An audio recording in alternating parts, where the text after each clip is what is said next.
Good evening. I'd like to call the Findlay City School Board of Education meeting to order. Ms. Harrington, can you call the roll? Mr. Cooper? Here. Miss Iyer? Here. Mr. Aldridge? Here. Mrs. Russell? Here. Dr. Stephen Wilson? Here. All right. I believe we have Scout Troop 302 to lead us in the pledge.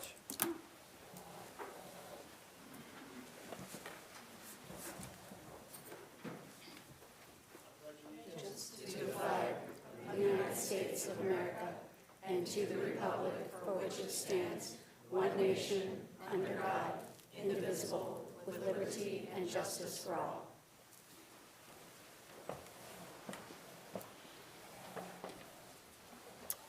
all. Today's safety briefing, if we have to exit quickly, it's out that door and to the left. And then we have Maddie Zellner with the welcome. Can't see her. There she is, there she is.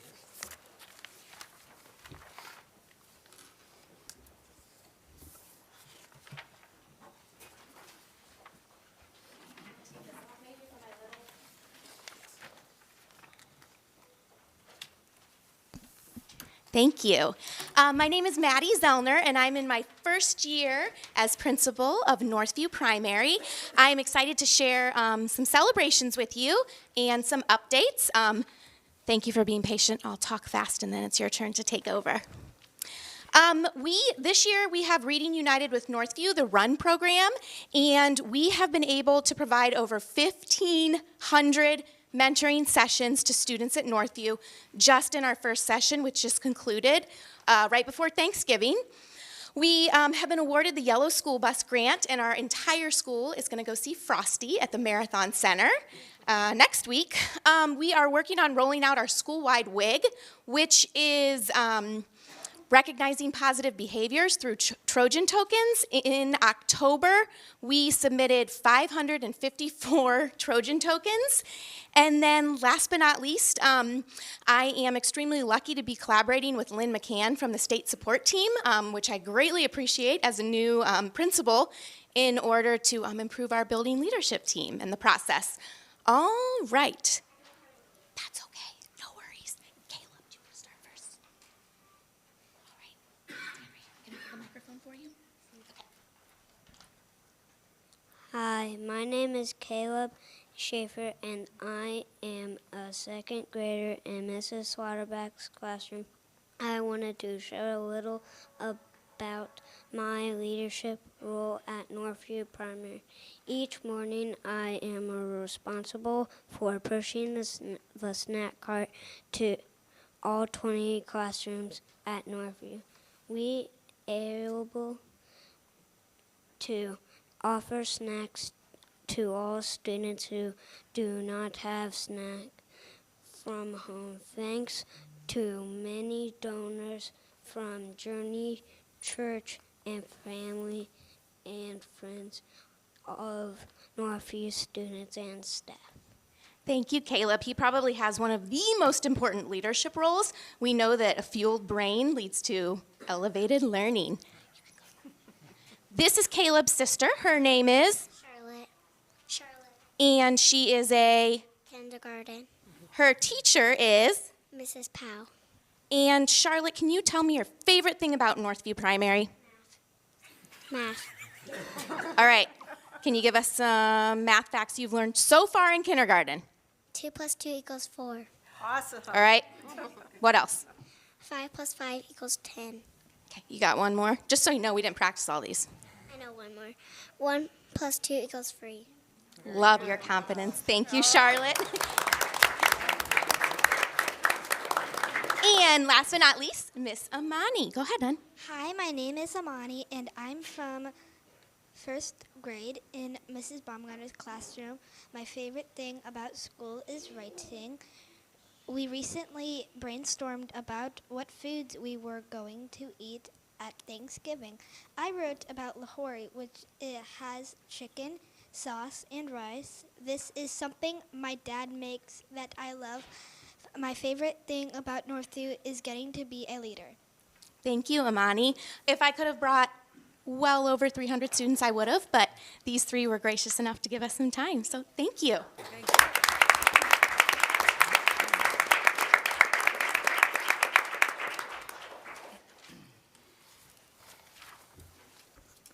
All right, can I get a motion to adopt tonight's proposed agenda? So moved. Second.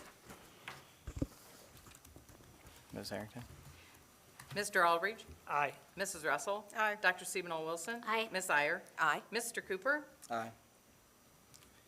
All right, moving on to superintendent reports and celebrations. Okay, good evening, Board of Education. Similar to last month, I'm going to open with a statement tonight, and it is around our FFE program. While it is highly unusual to comment publicly about an ongoing investigation or when a staff member is placed on administrative leave, I would like to provide a brief statement regarding the Findlay First Edition program. As I shared with FFE families and students on Thursday, November 16th, we are conducting a comprehensive investigation into reports regarding student behavior and the culture of our Findlay First Edition program that do not align with our values and expectations for our students. Based on the nature of these reports and to ensure the program is a supportive and positive environment for all students, the district has retained a third-party investigator to conduct an unbiased, comprehensive investigation. Now, I want to be clear. These reports do not include allegations of boundary issues involving Mr. Manley and students.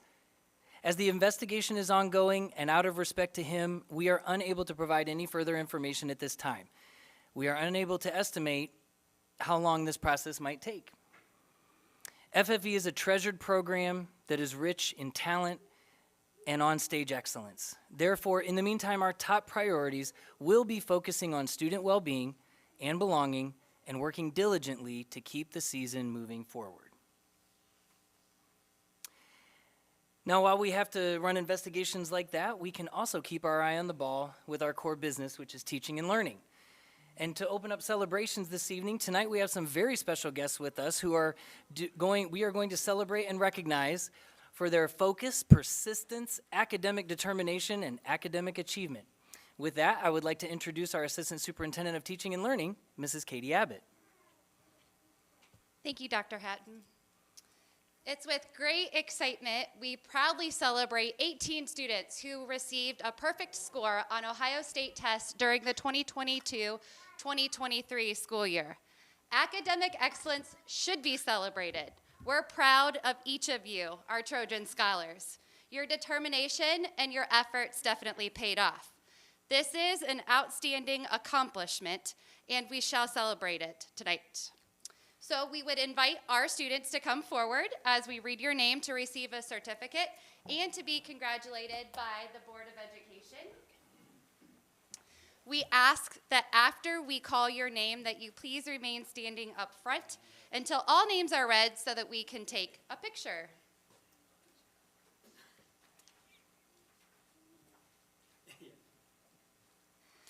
We'll start with our students who received a perfect score on the 6th grade math assessment.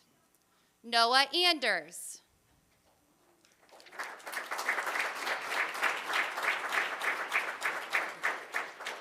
Dennis Lee.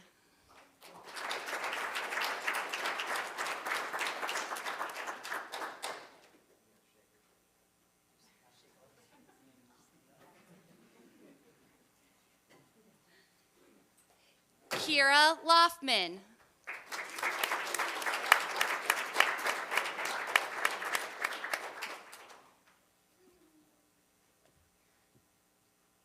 Sarah Studer.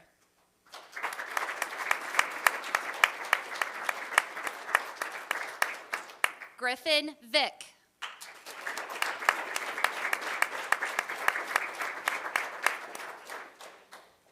And now for a perfect score on the 8th grade science test.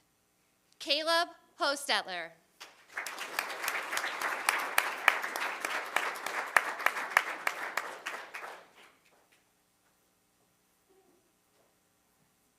And on the algebra assessment, Landon Brim.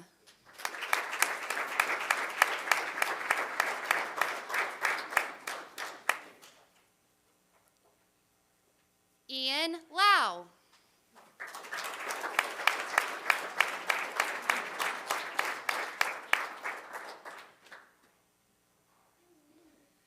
Troy Paulty.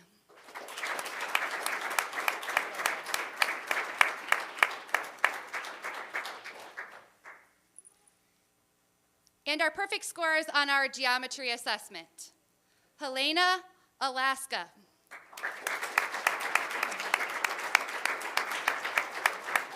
Can I try that again? I'm so sorry. Helena, Alexa. My apologies.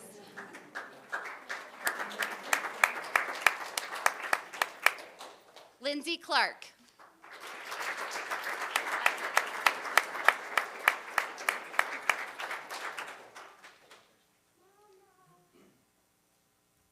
Leah Courtney.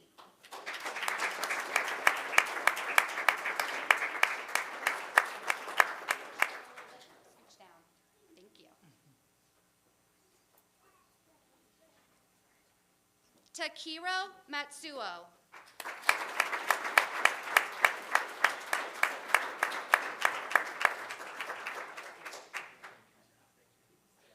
Trista Page.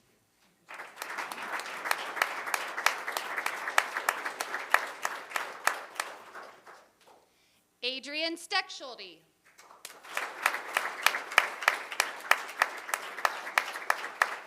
Our perfect scores for our American history assessment. Sam Dolan.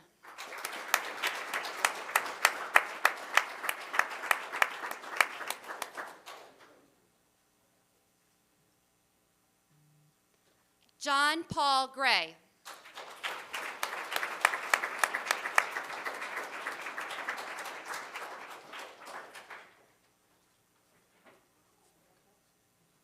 And our perfect score on the American government assessment, Reagan Bruscotter.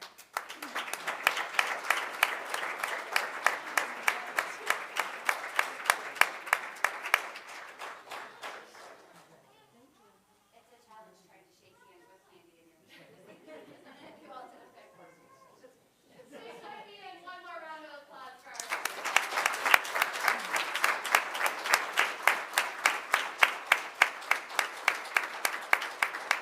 Now we need everybody with perfect scores to help us with a photo. So we need tall people in the center, and then it goes from there, and you're going to get a picture with the Board of Education. So, yeah, whoever said that's us, you're right. Shorter people in the front. Why don't you start a front row for me? Yes, here we go. I'll be right next to you. Come to the center. Why don't you go dead center? We'll go board members on either side. Can you scoot to the center there? There we go. And maybe we fill in a middle row. You want to go in between the, yeah, go to the middle row.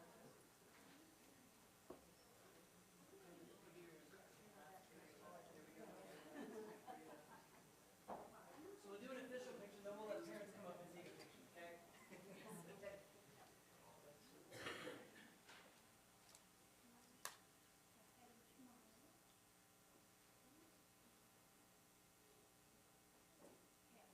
All right, parents, if you want to leave your seats and come up and get a photo, come on up.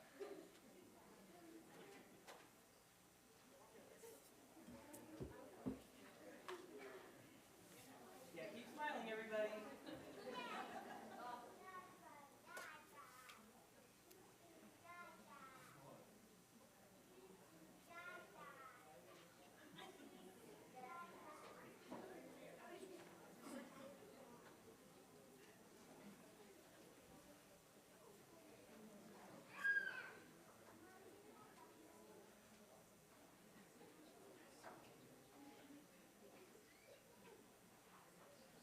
All right, well done.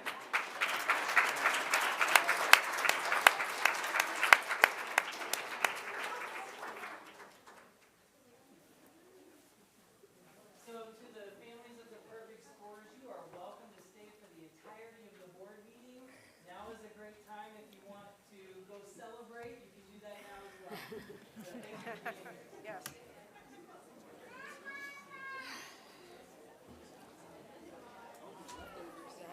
I'm set right, but did anybody count them? How many did you start with?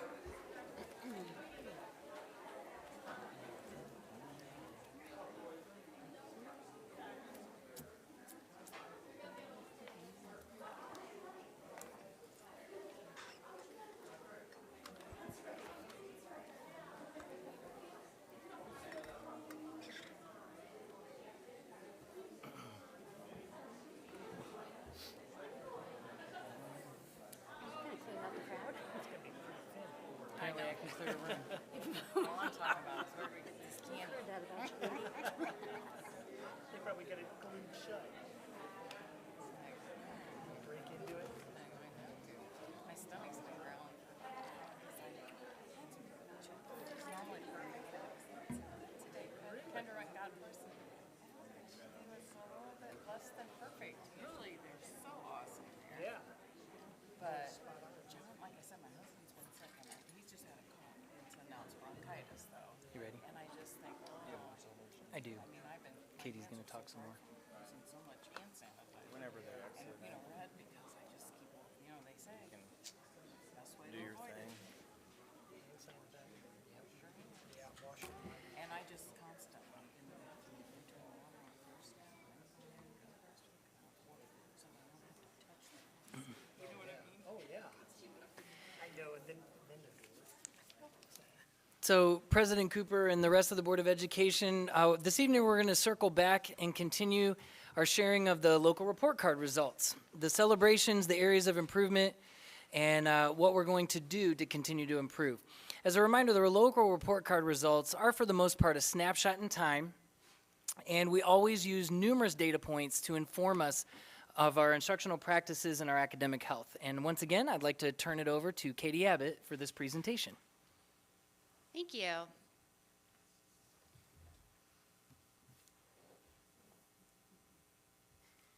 Uh-oh, the next slide. There, oh, perfect, there we go.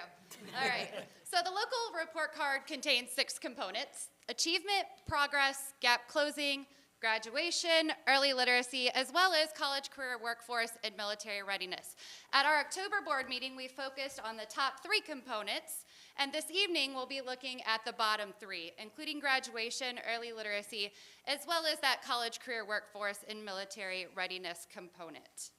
We're going to start with the graduation component.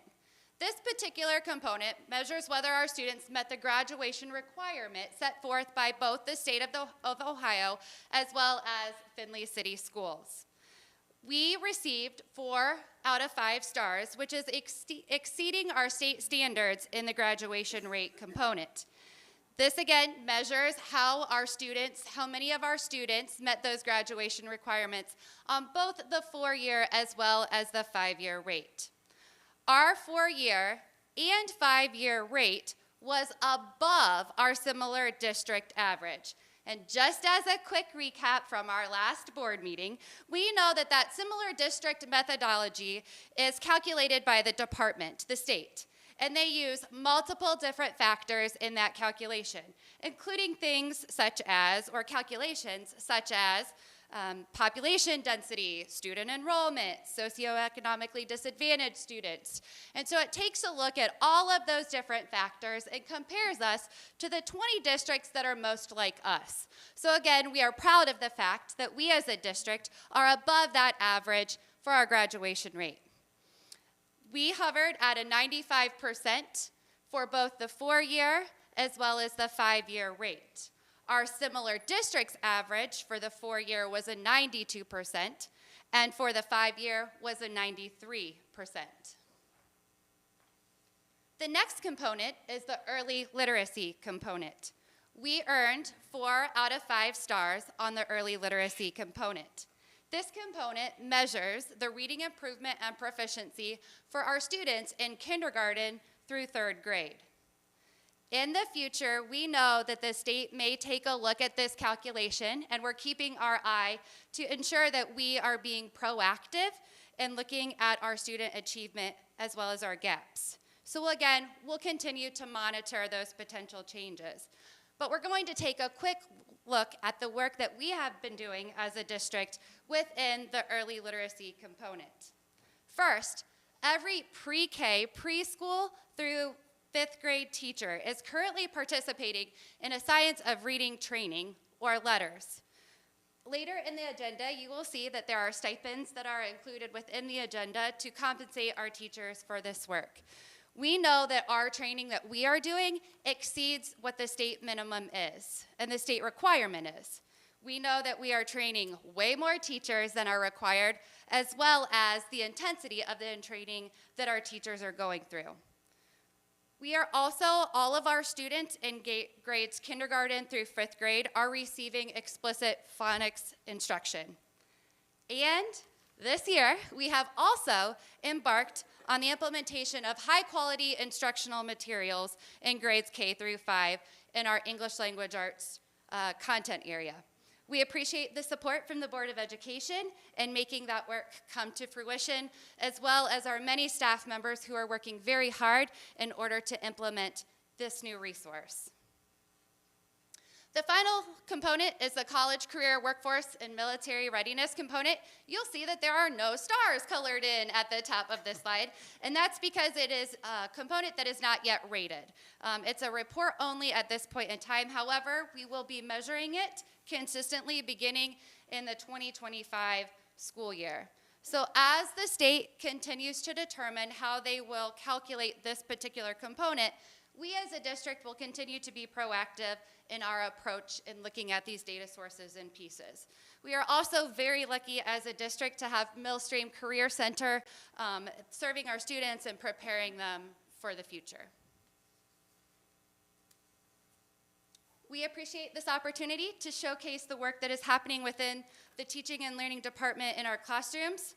The rating of 4.5 stars indicates that our district exceeds state standards. However, we know that this does not exceed our Findlay City Schools standards, and we strive for excellence in all of the areas of our academics as well as our classrooms.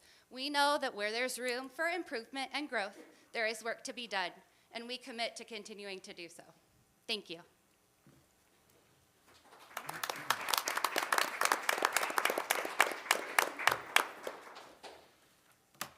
I'm done.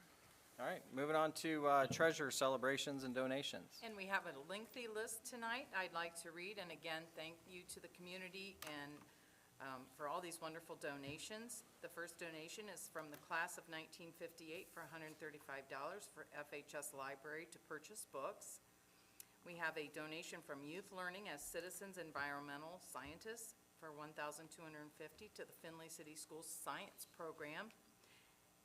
Findlay Youth Baseball donated $3,500 to the FHS Baseball for a new batting cage.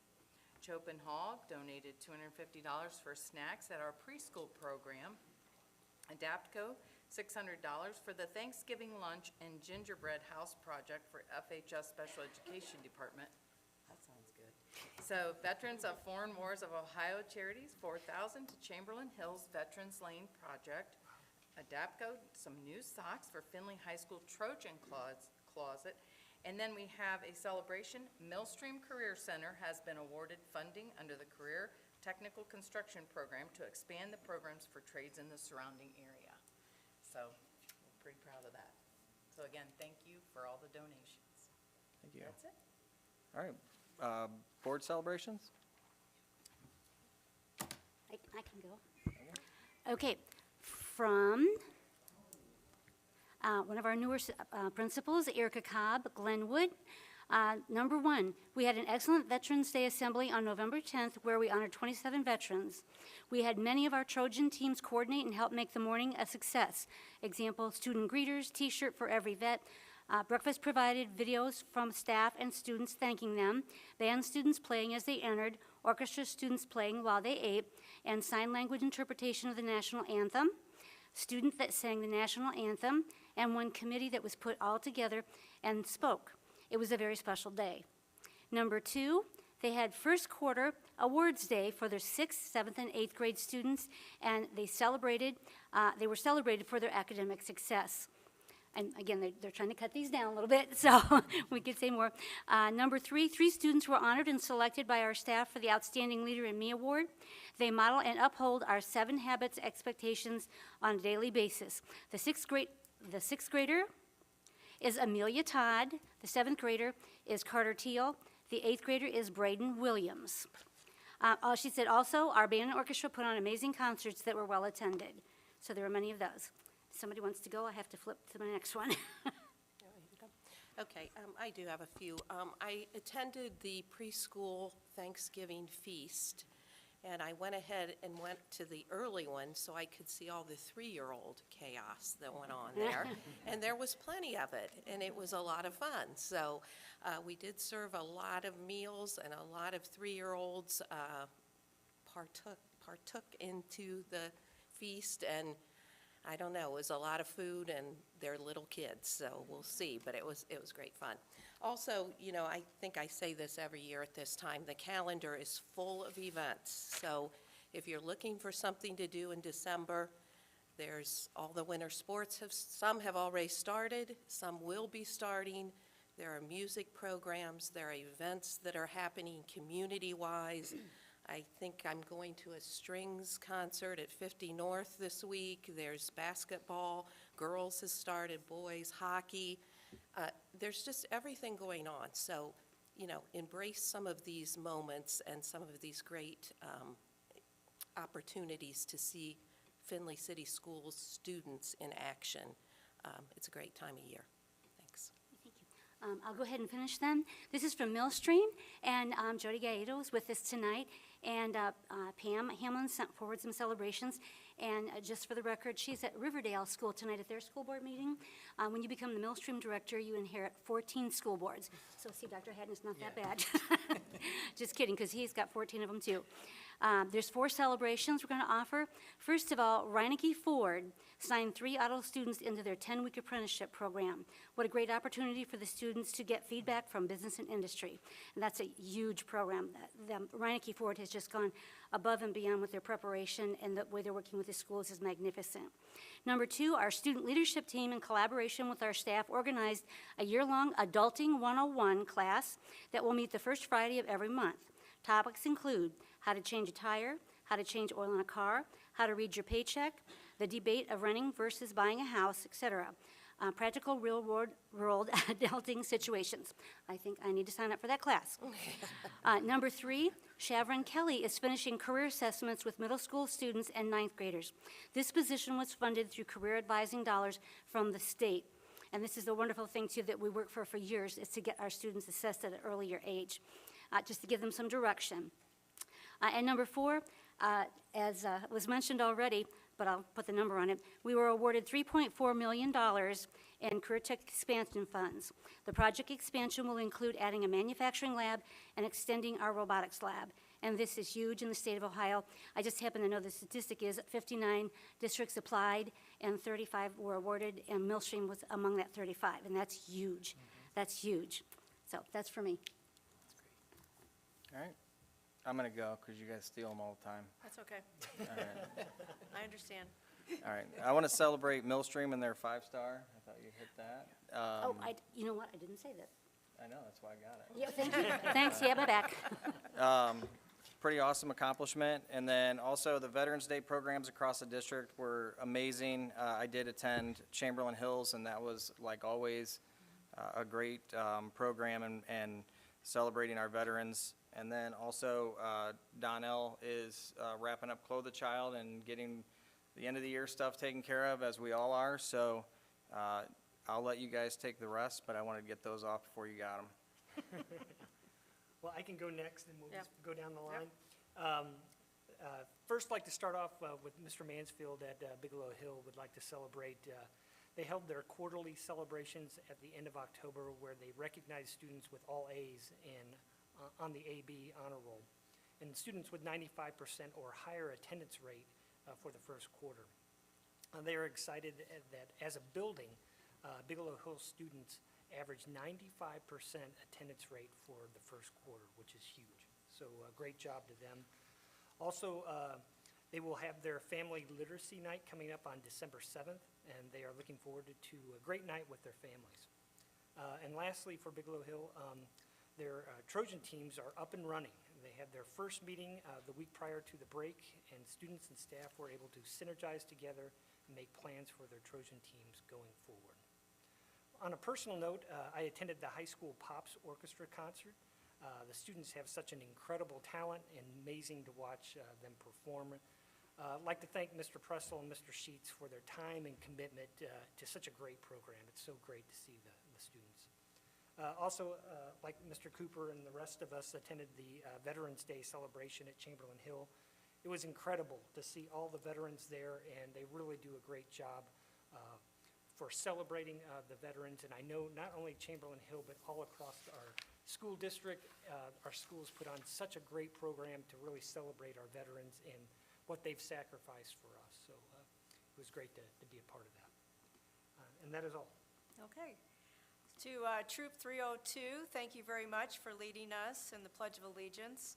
I wore my 2 Eagle Mom pins tonight in honor of you and to encourage you to keep climbing that Eagle Trail. It's challenging and difficult, but it is well worth it once you get there. And I have the feeling you're still here because this is for a badge that's Eagle required. So there you go. So keep climbing, 2 Eagles. And it's a wonderful thing to have on your resume. Everybody recognizes that, so you will be at the top when you get there. Academically, I wanted to bring up again, I think we announced this last time, we had 4 FHS students that have been recognized as part of the National Merit Scholar Program. Jonathan Barnhart is a semifinalist and one of 16,000 participants competing for over 7,000 scholarships, totaling nearly $28 million. So good luck to Jonathan as he continues on with this. We also have 3 students that have been named as commended students. Ryan Clark, Catherine, and I should know how to pronounce this, I work with her dad, Rubiolo, and Jacob Worthington. They are commended students with the program. They have been recognized for their exceptional academic progress and promise. While they will not continue in the scholarship competition, the commended students are placed among the top 50,000 students in the country. And that is a recognition that will follow along with them for placement into colleges. So congratulations to all the students involved in this competition. Also, I won't mention because Mr. Cooper already did about Millstream's 5 stars on the report card, so congratulations to them. Also wanted to shout out for Jackie Nelson and the preschool program for their article in the Courier on November 4th. That was wonderful, and currently enrolling 300 students in striving for ways to grow that program and meet the preschool needs of the area. So congratulations to Jackie and the staff of the preschool program. We all were at the Chamberlain Hill Veterans Day program at Chamberlain Hill, and one thing I wanted to mention about that is that that he talks about, I talked to Mr. Eldridge about this, and the way that they wrap their educational, in art and writing and history and social studies, they wrap all those concepts into the program as well. While it's a wonderful program, it's also full of educational, educational requirements that are wrapped up into that. They do a wonderful job with the entire building about wrapping their arms around that program. They also kicked off the land lab. They have the Veterans Lane that was mentioned as getting one of the gifts. The wonderful, I guess, tribute to the veterans of our area and the land lab in the back of Chamberlain Hill. So if you're ever there, please take a walk in the back and look at that. It was wonderful. Mr. Eldridge also wanted to celebrate the 5th grade teachers and the student success with scoring high marks associated with the final unit assessment within their new phonics core resource 95% group. Over 90% of the students scored above the proficiency range with significant improvements across the entire grade level. So congratulations to Chamberlain Hills 5th grade. Athletically, Stephen Adams being named the NLL Buckeye Division Coach of the Year, and Ryan Montgomery for being named the top NLL Offensive Player of the Year. And we had several players that were also named to the first team All Buckeye Division. So congratulations to our football program. Great job. Jefferson talked about they collected $640 during the annual Clothe a Child coin war, and all of the monies they collected going to Clothe a Child. They also had an illustrator and author, Will Hillebrand, visit Jefferson, and the students learned what it takes to write and illustrate a book, and Will has lots of books out there. They also enjoyed 2 read-alouds during that celebration. So lots going on, and then once again, if you have a chance to look at Chamberlain Hills Land Lab back there, the Veterans Lane is really quite a neat educational area behind the school. So thank you. All right. Moving on to committee reports. I believe we have a couple committee reports this evening. Yes, we can talk about, the Finance Committee met. One of the things on the agenda tonight is we're going to be looking at the 5-year forecast, and we're going to be approving it. We submit that to the state, in November, and then we update it again in May. We could update it every month if we chose to, but these are the official deadlines, tonight's deadline to approve it. And you'll notice at the end of the fiscal year, this year, we are forecasting that we're going to be running deficit, and the deficit continues throughout the 5-year forecast. So this is something that we'll talk more about in Mrs. Harrington's presentation, but want to bring this up because it will require the district to put forth a business plan, right, Mrs. Harrington? Yes. On how we're going to resolve this. And so it's time for us to continue having a very serious community conversation of how we want to resolve the deficit going forward. And then I will also mention Policy Committee, and Mr. Aldridge can chime in. Policy Committee had a huge agenda this month. We will be updating many of our policies. We will be reviewing them tonight and updating them in our next meeting. So they're out there for review. We have aligned all of our policies to state, and the Ohio School Board Association helped us clean up all of our policies and align them to state law and state standard. And these are the quarterly updates that, as a result of a lot of the legal action that took place in our last, our House Bill 33, which was the budget bill, a dozen or more policy changes directly associated with that, and then there's more that's guidance from the state auditor. So many, many changes to board policy, as a result of legislative action. So we will be discussing those later on tonight as well. And I'd just like to echo Mrs. Russell's comments, and like to thank Dr. Hatton for his work on this as well. This is a large undertaking. There's lots of policy changes, lots of updates, and lots of review to make sure that we're in alignment with state law. And so I want to thank Dr. Hatton for all his work on that as well. With that, I can go right into the facilities. We had a facilities meeting today to discuss the building process related to the grant for Millstream for the expansion project, which Mrs. Harrington just mentioned earlier. As you can see, we are on top of this. We want to make sure that we are upfront and transparent with the work that we're looking to do. There's a lot of information that we discussed today regarding the bidding process and how to move forward with this. And so there'll be a lot more information forthcoming at the next board meetings, but we are looking to make sure that we're on the right path and make sure that that path is clear. So that is all. All right. Any other committee reports? No? All right. Moving on to public participation, and before we get started, any individual desiring to speak shall give his or her name, address, and group, if any, that is represented. The presentation should be as brief as possible. Unless an extension of time is granted, the speaker shall be limited to 5 minutes until a total of 30 minutes is used. Board members will not engage in policy dialogue with speakers, but will use their established committee format to have substantive dialogue. The public comment section is the opportunity for the board to listen to all citizens and community members and make contact with speakers following the meeting for individual feedback and questions. Do we have any employee representatives?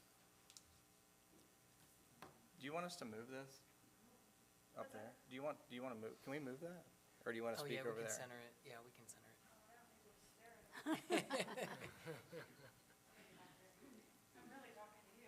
Well, no, yeah, you'll face this way. Yeah. There we go. Angela Dittman. I am the co-president of the Findlay Education Association. I live at 8408 Indian Lake Drive, Findlay, Ohio. Is that everything, you think? Okay, first thing, I would like to thank Dr. Hatton for the statement made about some clarification on the article written about Mr. Manley. I appreciate that. Hopefully it squashes some of the rumors. I would love to celebrate the Veterans Day programs like all of you have. One thing that I really want to celebrate, though, is the uniqueness of every school doing their own program that works for them. And I feel like sometimes our district is moving away from that. And we all have different needs, and that's something that we really need to be able to still encourage and nurture at every building. Chamberlain Hill, I think is a great example. Several people of you said you went there. And I think that that's something that always needs to be continued on and encouraged. And I know veterans look forward to that every year. Okay. All elementary and middle schools will be taking students clothes child shopping during the month of December. This is made possible through lots of hard work by staff, by organizing, fundraising, making donations of their own, and taking the students shopping on those days. I feel like I always come and talk about all the great things and celebrations. Sometimes we need a little bit of a reality check, I feel, and I think it might be time for one of those. Teachers are burnt out, and that's the nicest way I can say it. I feel like it's a countrywide thing, doing any research, reading, get on any article. Teachers are leaving education in record numbers. We're going to start seeing that here. So I only want to focus on Findlay, obviously, but I stayed at work one night till 7:30 with a student. When I'm leaving with that student, there were still 3 teachers in the building on a Friday night. I'm here every Friday till at least 8. My husband brings me dinner. Teachers that are there, and these are teachers that are there every day till 4:30, 5 o'clock. Like, it is just overwhelming. And when we talk about self-care, we can say that as much as we want, but we need to start taking things off their plates. And I feel like we have a lot of great meetings. I really do feel heard with Dr. Hatton, Mrs. Miller, Mrs. Abbott. Like, we meet a lot, but we don't have a lot of implementation or action happening from those meetings.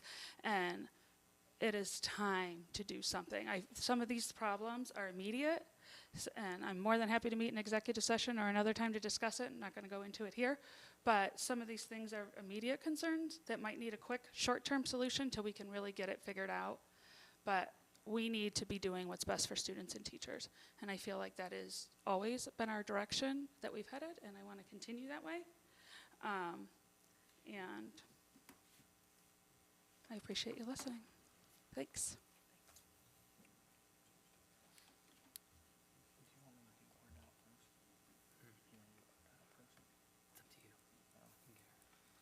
Any students?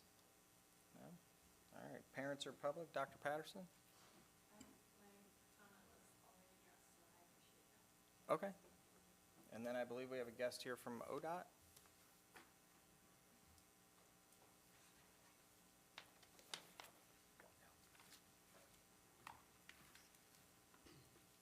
Yes, my name is Lisa Steffen. I'm with ODOT District 1. I'm representing them tonight, so our address there is 1885 North McCullough, Lima, Ohio. So I gave you all a packet when I got here. We've been working with Jeremy Kalb in the city of Findlay on several recent multi-use path projects in and around the city. The one I'm here about tonight is out in front of the school along Broad Avenue. So this path, or this project, actually has 2 parts. One part is going to start at the back entrance of Walmart and travel up Howard Street and end at the corner of Howard and Broad. And then the Findlay City School part will pick up at where that one ends at Broad and go to Folk Avenue. And I apologize if I didn't pronounce that correctly. So the proposed path is going to be a multi-use trail, and it's proposed to be 10 feet wide. So you have plan sheets in front of you and a donation letter. The donation letter basically outlines what we're asking. We're asking if the school would be interested in donating the property needed for the project. It also outlines the school's rights. If they would like there to be an appraisal performed, we can do that as well. And then I wanted to discuss a little bit on the plan sheets. The last plan sheet that I gave you is color-coded, so there's 3 acquisition areas. The first one, well, first I should say they're warranty deed acquisitions, so they would be fee takings. The first one is shown in green, and it contains .014 acres. It's adjacent to Fraser Street. The second area is in blue, and it's adjacent to College Street, and it contains .022 acres. The final one is the largest at .17 acres, and it is in yellow. This area runs from Swing Avenue to Folk Avenue.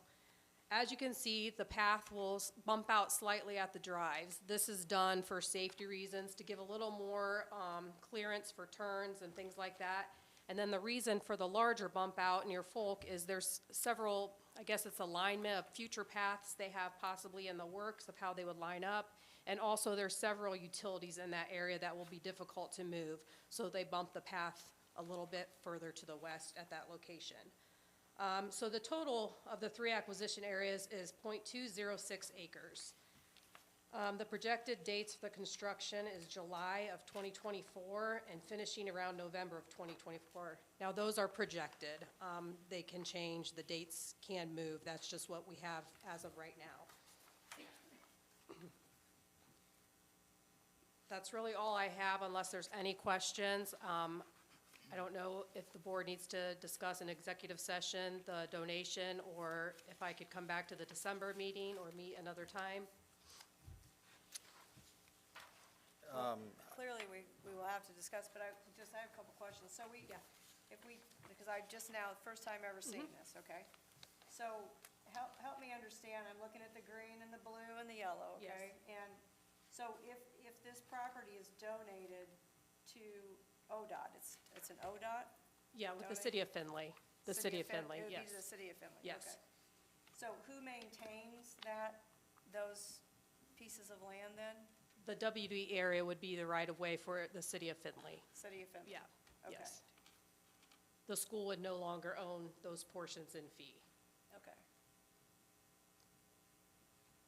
And then what does the resulting path look like? Then you said it's 10 feet? 10 feet wide.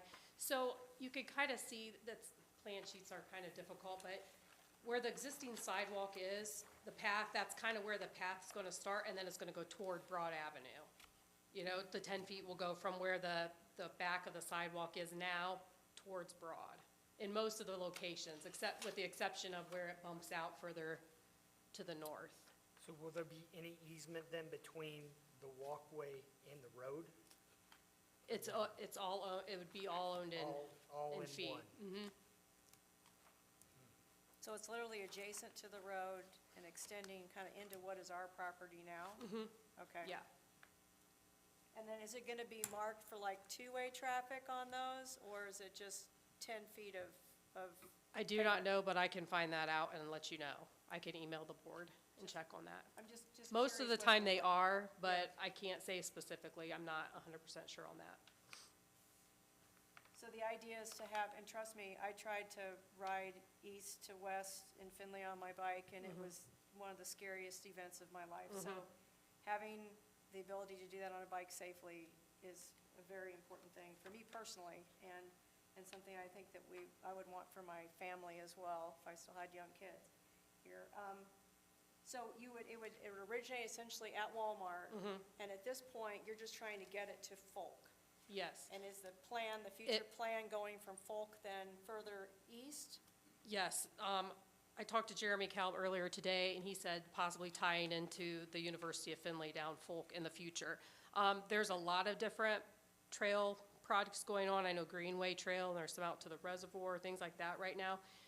What I think they're trying to do is get, what Jeremy mentioned at one of the meetings was, from the Walmart on the east side all the way to the Walmart on the west side, eventually, would be a trail of some type or some kind of safe, bike-safe facilities. So this will be a bike path versus a walk path? Multi-use trail, they Multi-use call it, trail. yeah.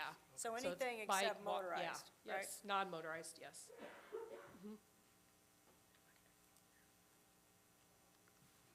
Can I ask you real quick, and I know you said it, did you say September of '24, the projected date?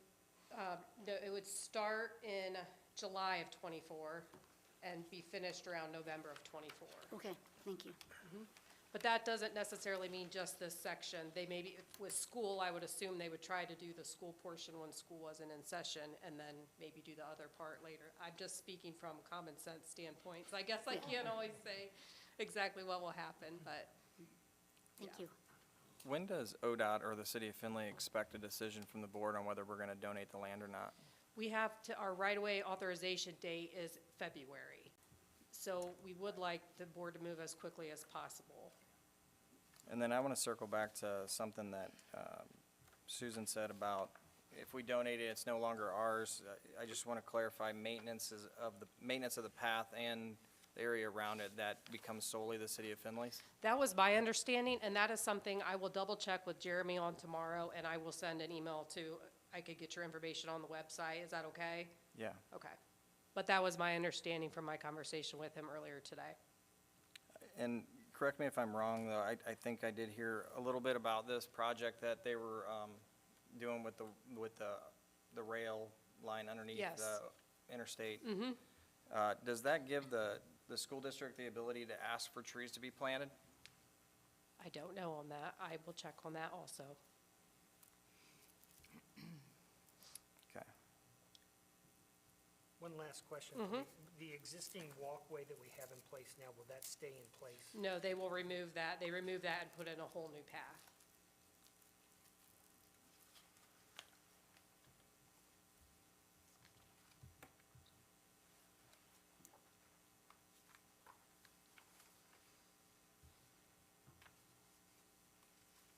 Would you like me to come back in December?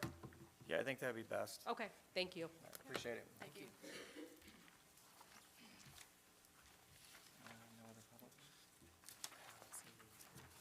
Okay. All right, moving on, need a motion to approve the draft meeting minutes for the regular board meeting on October 16th, 2023.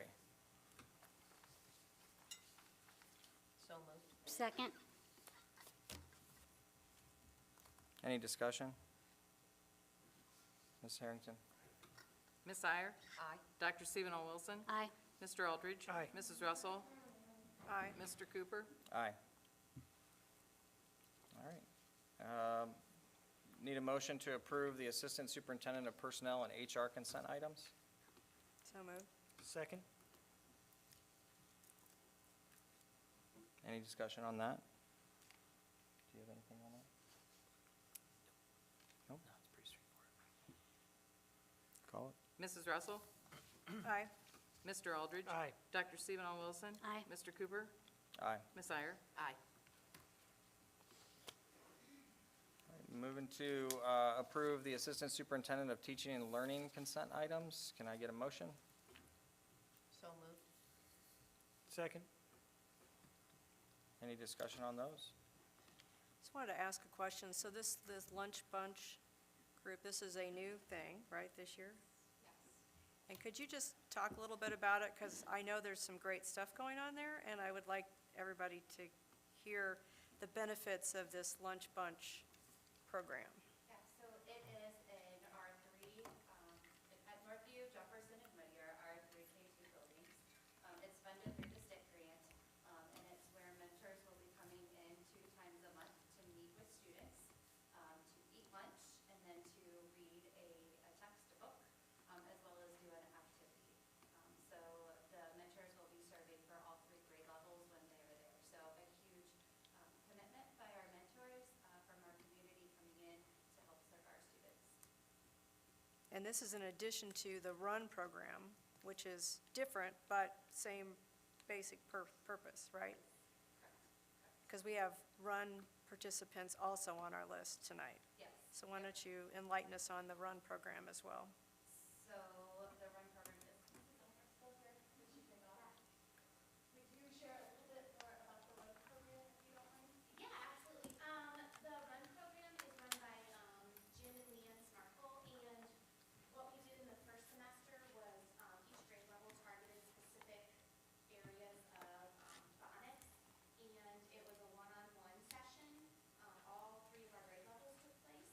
From what I understand, the Lunch Bunch program that starts tomorrow at Northview, which I think you'll get to see maybe in action at the end of it, is more of like a buddy reading program, although I do believe there's a planned activity, a different one each when they meet. Yep, but it's all about reading. It's also about reading out loud and reading with a mentor. Reading, reading, reading. Yeah, and the Great. RUN program is going to shift based on data. We're going to kind of shift the focus for the next semester after university, which is most of our volunteers, but not all, after they come back from the break. So we're going to shift the focus. And the RUN program's been in place for a while. Yep. This year it's at Northview during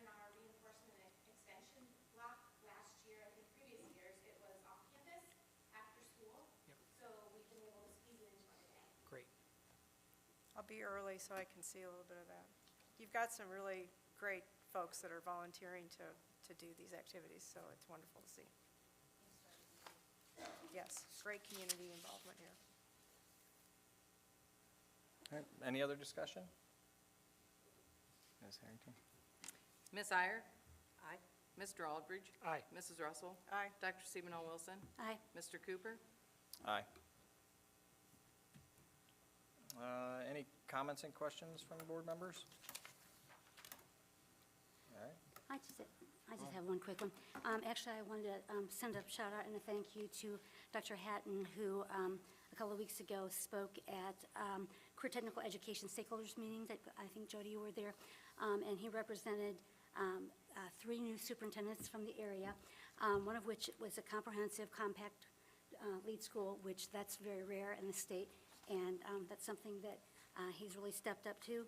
An associate school being Bowling Green that feeds into Penta, and then Fort County Career Center, which is a total career center. And I just want to compliment you on your speaking. I know that people really commented that they could see his Trojan pride, which I thought that was pretty cool. That, you know, a lot of people from secondary, post-secondary business industry community were there, and so you were ahead. Oh, thank you. I guess I'd like to make a quick statement too about, in our agenda was the retirement of a couple of folks that have been with the district for over 30 years, and they're friends. Some of them are, one of them's a neighbor. But Jackie Gleason, teaching professions, she's done a tremendous job with that program. My youngest son was in the program actually before she was involved, and she's just taken it leaps and bounds. So she will be deeply missed, both from a teaching standpoint as well as her, her cross-country and track help there. So that was a gut punch when I saw her on the agenda. And then Sue Harrington Williams is a neighbor and a friend, and I know she's been 33 years teaching art. Congratulations to both folks. And the other people too, I just don't know them as well, but there's some longevity leaving the district, and it's always sad to see. But thank you for your service. I'd also like to say, Mrs. Gleason will be missed. She's been a staple for the cross-country program, for the girls program specifically, and really been a good leader and mentor for the girls, and she will be missed.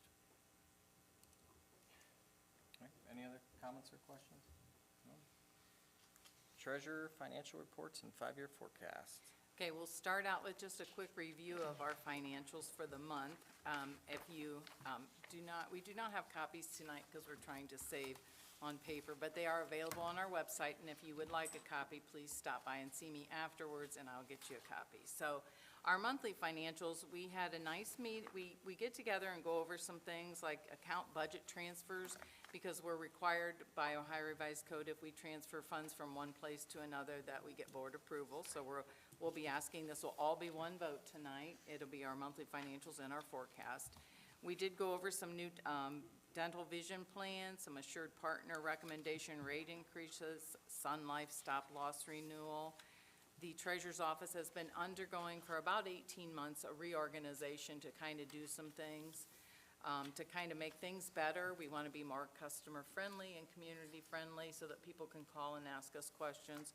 So that was kind of our traditional monthly reports, but I know that everybody's on the edge of their seat wanting to see the 5-year forecast, so we're going to jump right into it.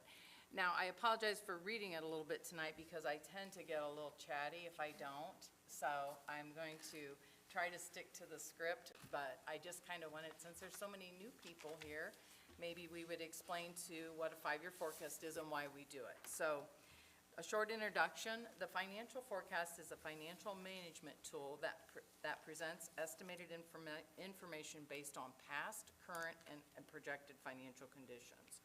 So why do we have to do this? Well, to engage the local boards of education and our community in long-range planning and discussions of our financial issues that we're being faced with.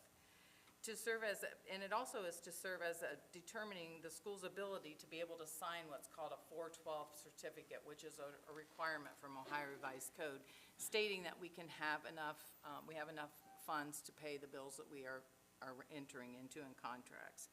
And it also provides the Department of Education and Auditor of State, school districts that are identified with potential financial problems, which, again, most school districts at one time or another go through these ups and downs.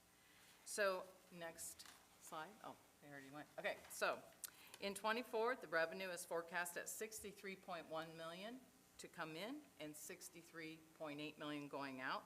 That means expenditures are expected to be more than our revenue by $712,509. By the last year of our forecast, we are projecting a larger deficit, as you can see by the red bar on the bottom there. So the district will need to cut its projected expenses or pass a levy in order to balance its budget without additional revenue. We do not have an expenditure problem at Findlay City Schools. We have a revenue problem. Next. So how do we get our money? Well, we get our revenue through real estate, state funding, personal property, and some small other amounts. Next. So real estate, the four drivers of our revenue, real estate makes up 41%, state funding 38%, public utility personal property or our utility companies 7%, and all other 14%. So let's take a little bit deeper dive at that. Let's look at the real estate and personal property revenue. The general property tax, our real estate taxes we all pay, is forecast with a modest 1% increase for the length of the forecast. You may notice the next line, if you can see it, it's pretty small, says tangible personal property tax. This was the phase out that they did years ago, and we don't know why, but the state of Ohio doesn't change that title on the template we're required to use. It really is public utility personal property. But I like to tell you that so that you don't think we still get tangible, because we do not. Because since 2005, the House Bill 66 was adopted and resulted in the phase-out and the elimination of tangible personal property tax. So the amount remaining on line 1.02 is strictly our utility taxes we receive for Findlay City Schools. So and the public utilities are taxed at the full voted tax rate versus the effective rate that we all pay. And we'll get into that at one of our triple T's soon to come. So the public utility personal property tax revenue is generated, like I said, from values, additions, and depreciations reported by our utility companies. And this category makes up 7% of our overall revenue. On December 1st, local treasurers are going to be meeting with our county auditor, who supplies a lot of this information to us because she goes out and assesses the tax and does reappraisals of your home and of businesses, and it's her job to collect the taxes and distribute them to the school district. Next. State funding. So, beginning in FY22, Ohio adopted the Fair School Funding Plan. I've been doing this over 30 years, and we've been waiting for this plan. Funding is driven by a base cost methodology that incorporates 4 components identified as necessary in our education process. The base cost is currently calculated for a 2-year period using a statewide average with historical data being used. Once the base cost is calculated, the plan calculates a state share percentage. This gets even a little more complicated, but stay with me. The state share percent will be higher for districts with less capacity. In other words, lower wealth districts, and there'll be a lower state share percentage for districts that have higher wealth like Findlay. So let me translate. So basically, if we have the capacity to raise if our property values and our income in our community can support our schools, that they're asking us, we're going to get less state funding. For school districts that have less wealth, they'll get more state funding. I know it sounds kind of crazy, doesn't it? But that's exactly what it is. And we'll get into that on the triple T's if you are not aware. They're little mini videos I do just in case you want to go home and rewatch it every time, because it's kind of interesting, and it kind of keeps you, they evolve off of each other. So you kind of have a good idea of what you're voting on when you go to the polls then too. So at Capitol Conference, we received a handout further explaining this calculation, and like I said, in regards to the state and local share, it created a new local share calculation, which is what they feel is more accurately, representing what they want for Ohio. So in other words, again, schools that can afford to have increased taxes to pay for their schools, they're asking you to do that by giving us less state funding. Not this year. This year, they're gonna give us a little more because they're saying we're gonna start it. I think it was just to kind of get us a little bit of a, everybody starting out on the same this year, and next year you'll see the results of that, where they're saying we have the capacity to raise taxes. So restricted aid on there, you say, so that first part, state basic aid, is it's very complicated, but the long and short of it is that. So the next part where you see the restricted aid, what is restricted aid? So in other words, the state of Ohio gives us money, and they restrict that money. So they say, okay, I'll give you an example. Starting in '22, the district's student success and wellness money, which you probably heard of, started in, and it was to help us help students with not only wellness, but like some of the mental wellness challenges that our children face during that time. So they decided that was going to be Fund 467, but in '22, they took that away and said, okay, we're not going to give you that Fund 467 anymore. We'll give you a little more in your restricted funds, or we'll move it around a little bit on your forecast of your foundation that you get. So the money you get from the state, we'll take a portion of that, and now you're going to restrict it to be spent on those wellness. Ours amounts, we were getting about 1.5 million for wellness. Now we're getting 776,718. So in the past, wellness fund of 467 too was restricted also, though, just so to be fair. So it's, they're still asking us to track it, but in the general fund. So, and some other things that you might be knowledgeable of. English as some ELL things that we have, some disadvantaged students, things like that. Those are restricted funds that we want to make sure we're spending properly, so we track those. And they give us the money based on different percentages, again, with that property wealth and, the ability to generate revenue. So we are getting additional 1.146 million, which sounds like a lot, but next year they're taking 500,000 away. So the rest of the forecast, we're having a modest increase because we just don't know. And the other income is like sometimes like rental when we rent out some of our facilities, and it's about 14% of our forecast. So expenses, salaries, benefits, purchase services, supplies, and capital equipment make up our expenses. Salaries are forecast higher. Why is that this year? Well, because substitute costs are now being paid from our payroll versus purchase service. So in other words, what does that mean? We used to get our substitutes for the system through a purchase service through a company called Brenhill. We made the decision to hire our own subs and make them part of the Trojan family so that we could, well, one, just to, because it was the right thing to do, and then we know that we have a better feel of who's in our buildings. And you've heard a lot of talk, I'm sure, about ESSER funds. They've been called ESSER funds, COVID funds, pandemic funds. Well, as you know, they're coming to an end, and but I do want to tell you also in the forecast, you're seeing a little bit of an increase because we're still going to continue some professional development. Now that the ESSER funds are gone, we're still going to have some professional development on that line. Negotiated agreements, I just wanted everyone to be on the same page that certification of any future raises will be difficult with the projected deficit at this time. We have 4 unions and 1 non-union that we negotiate with. So ESSER awards. I get asked this question. Just get a little fast there. I wanted to see the pretty show there. So,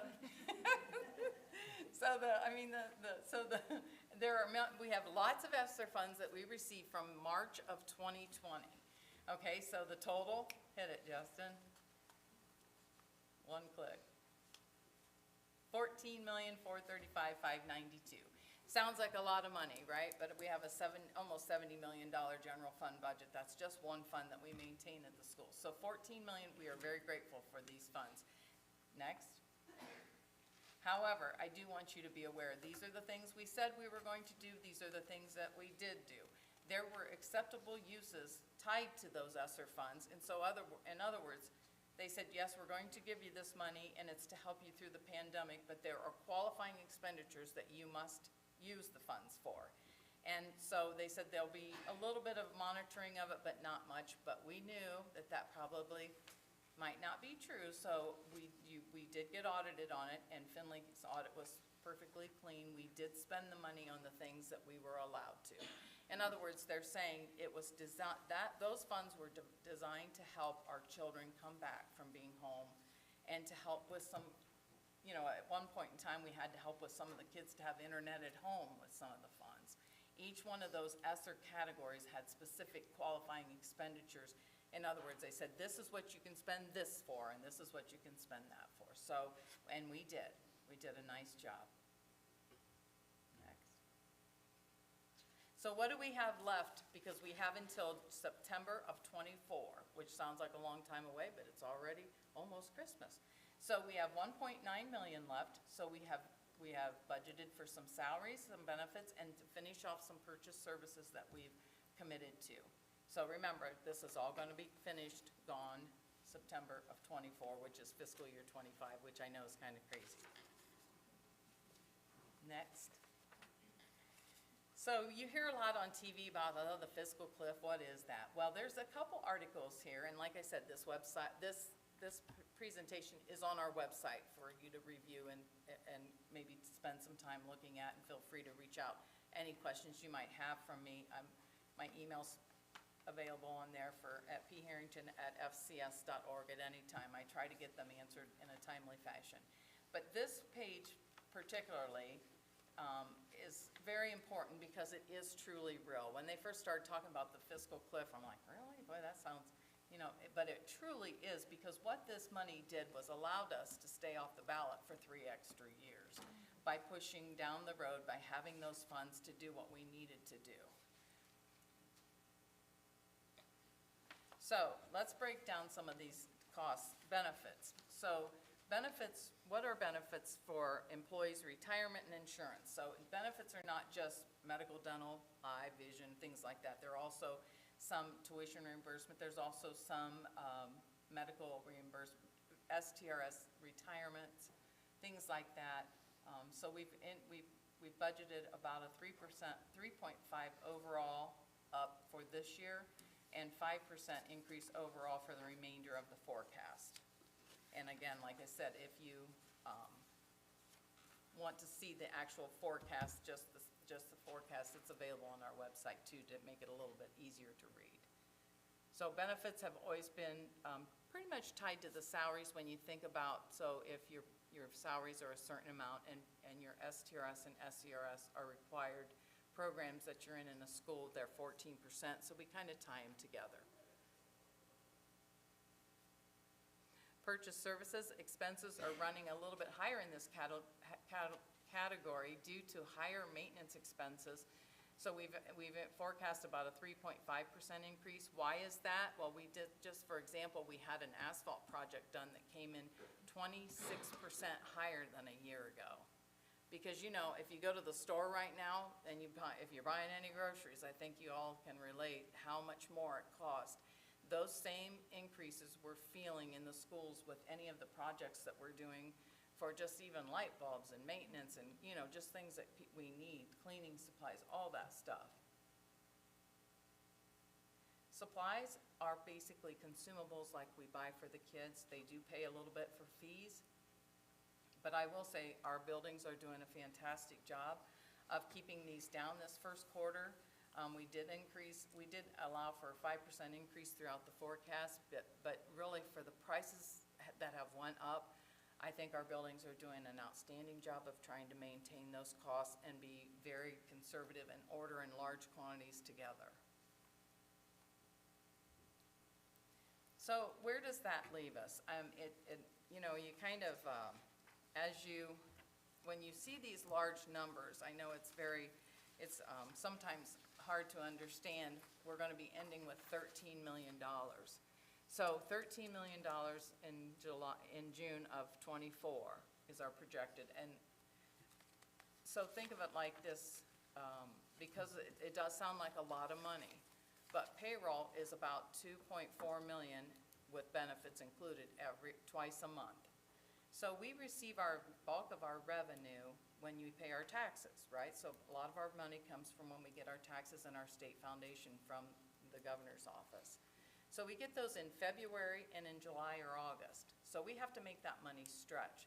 So if right now we will receive our next big tax collection the end of January, beginning of February.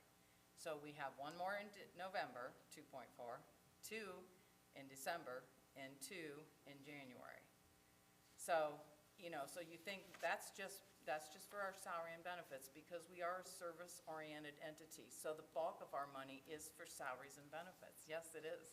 That's what we do. We educate our kids. So that is what that's what most of our money goes to.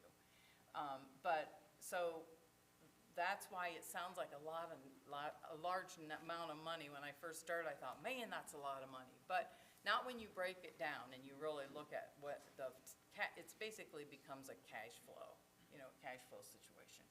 So obviously 5 years out, we're showing a deficit much higher than that, or actually out of cash. So this is the 5-year forecast I'm talking about, and you can, like I said, if you need a copy, stop up afterwards, and we'll be glad to make you one in case you want to take it home and review it. Or it's on our website now, posted separately on there, so you can see it.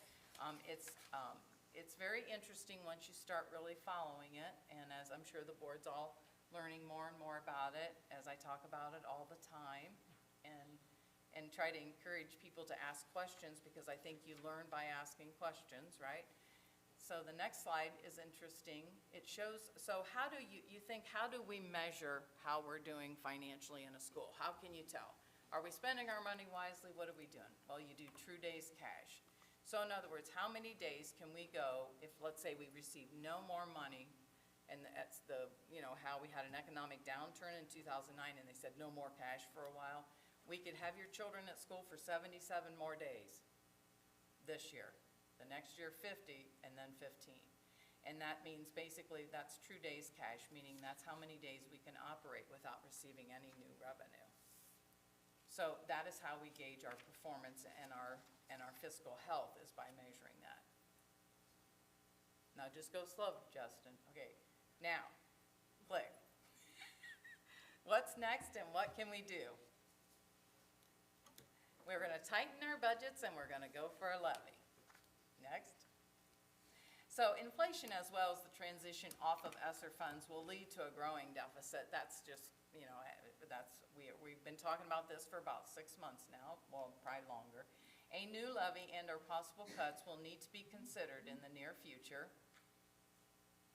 Click.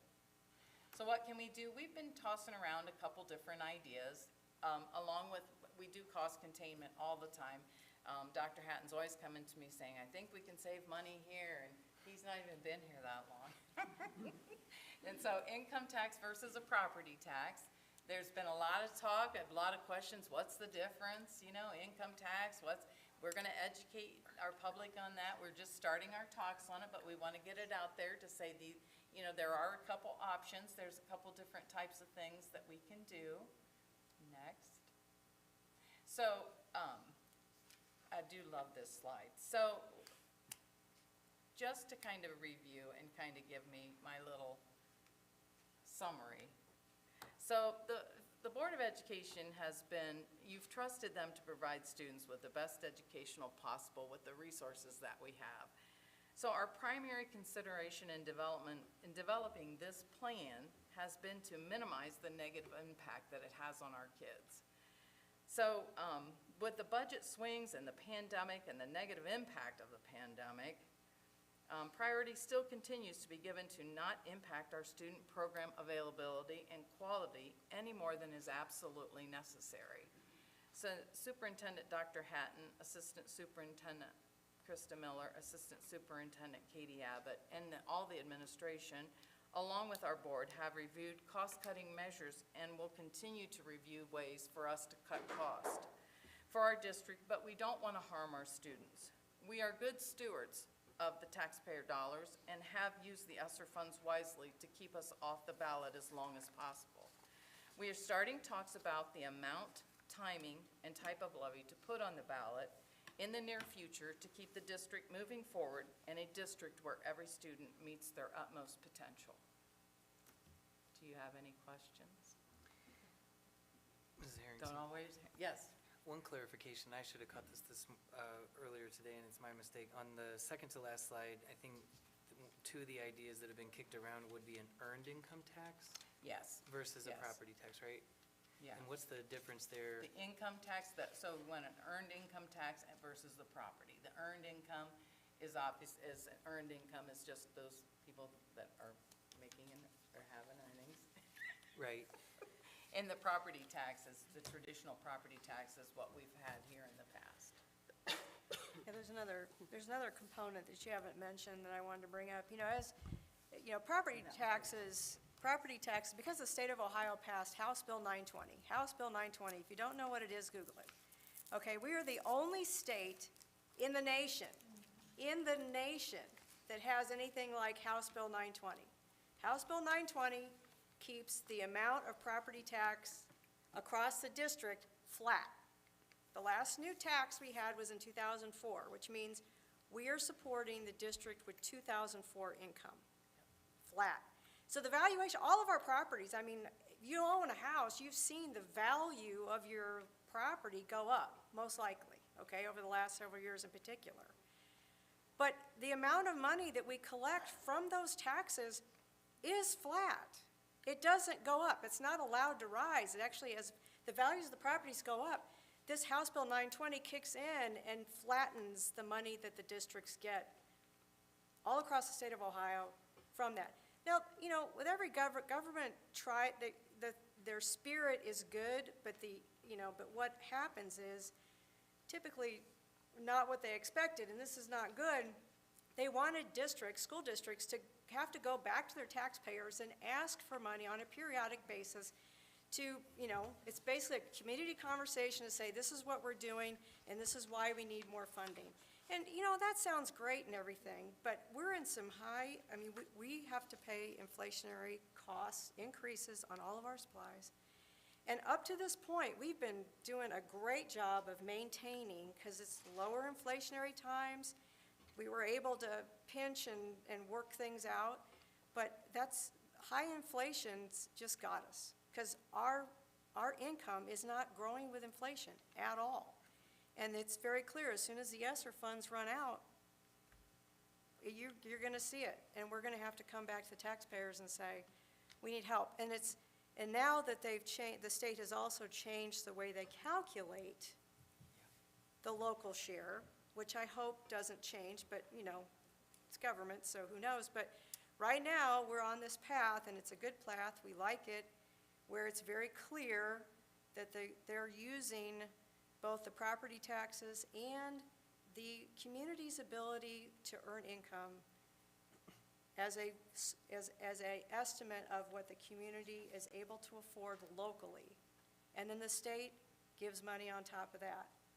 We're going to talk more and more about that as we move forward here, because it's an important concept that the state is not going to overcompensate any district for more than what they believe the district is able to support locally. We are not any different from anybody else, which we like.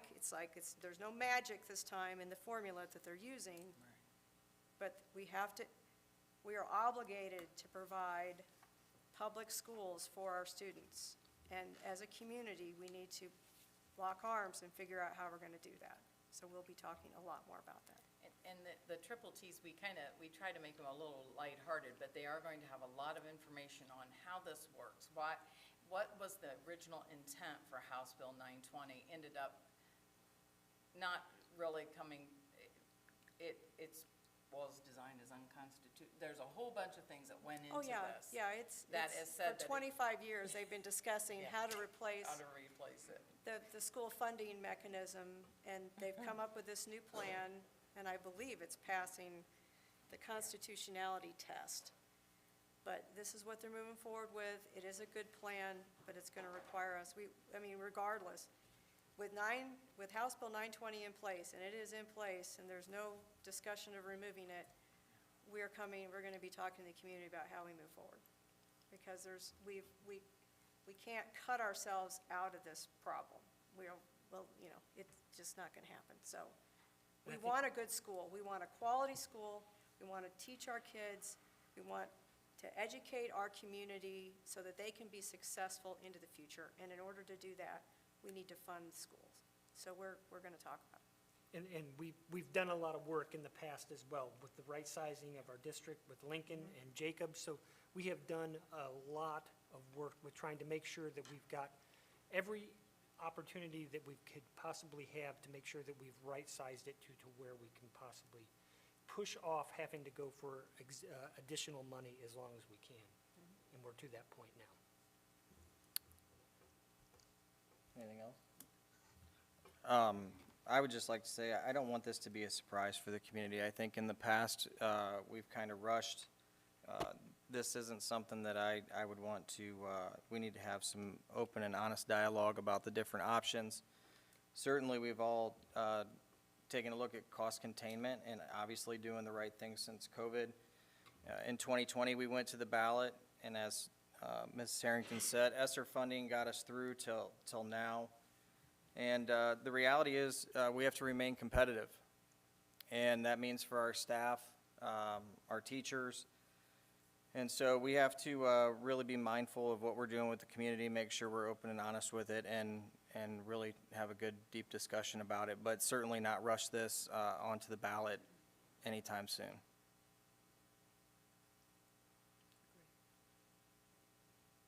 And we want you to feel educated, and we want to be very transparent about why we need the money and how we would like opinions on how you think what's the best way to move forward. So with that said, I'm asking for approval to submit this to the state. So moved. Second? Any other discussion? Ms. Harrington? Mrs. Russell? Aye. Mr. Aldridge? Aye. Ms. Iyer? Aye. Dr. Seabanall-Wilson? Aye. Mr. Cooper? Aye. All right, can I get a motion to enter into executive session for the purpose of discussing employment and compensation of personnel and the purchase or sale of property? So moved. Second. Yep. Mrs. Russell? I mean, Mrs. Yeah, aye. Dr. Seabanall-Wilson? Aye again. Oh, Ms. Iyer? Aye. Mrs. Russell? Aye. Mr. Aldridge? Aye. Mr. Cooper? Aye. See, I almost made it through. I